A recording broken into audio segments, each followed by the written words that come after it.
ang itinituro sa bata, maging mapagpasalamat.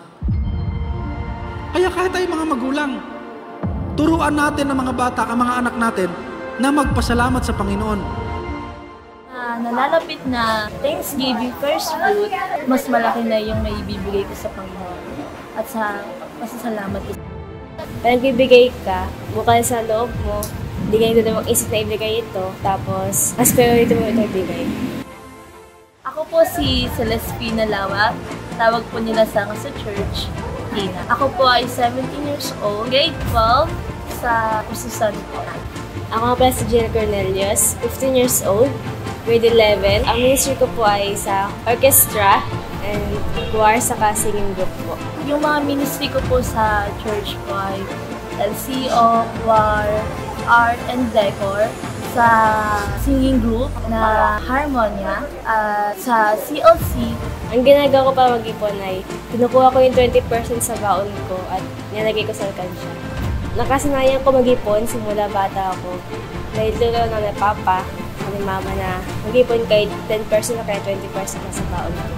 Sa nakikita nyo po, nandito po ako sa Milk Tea, sa school po ni Tita Rhea, sa SRCC, para mag-sideline po. Ginagawa ko po ito nung nakaraang pa po, bago mag-start yung pasok.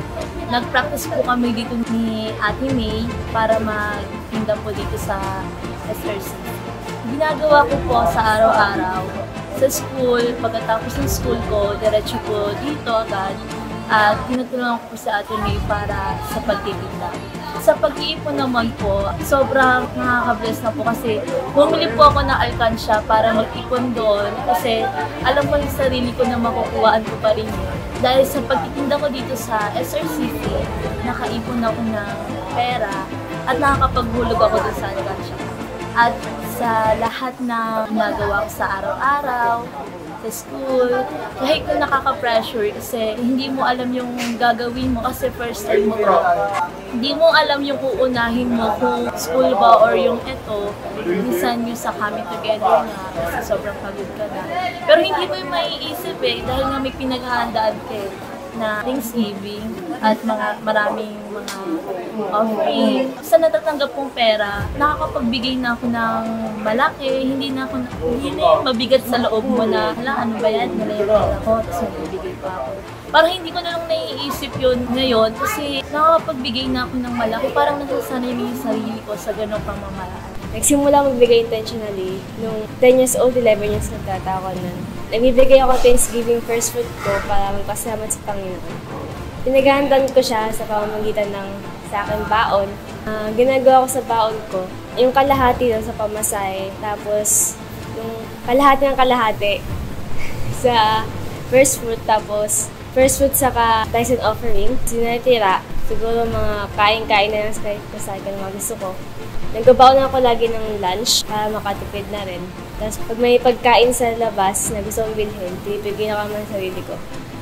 Sa mga preaching ni Pastor tuwing may coming together, naging malaking handa ito sa akin kasi bilang estudyante pa lang ako, nasasanay na ako magbigay ng pasasalamat sa Panginoon. Tulad nga ng sinasabi ni Pastor, araw-araw dapat magpasalamat ka kahit na hindi maganda yung nangyayari sa'yo. Dapat maging okay ka doon kasi nga dapat sa lahat ng oras magpasalamat ka sa Panginoon.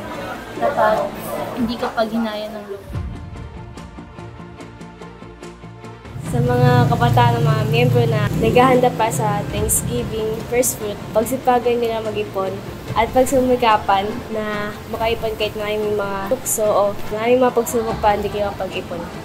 Para sa mga YP na nag-iipon katulad ko, kahit na sobrang hirap mag-ipon at nakaka-tempt na bumili ng kahit ano-ano, mag-ipon tayo at maghanda sa nalalapit na Thanksgiving first fruit dahil nga dapat pasalamatan natin yung Panginoon ng sobra-sobra.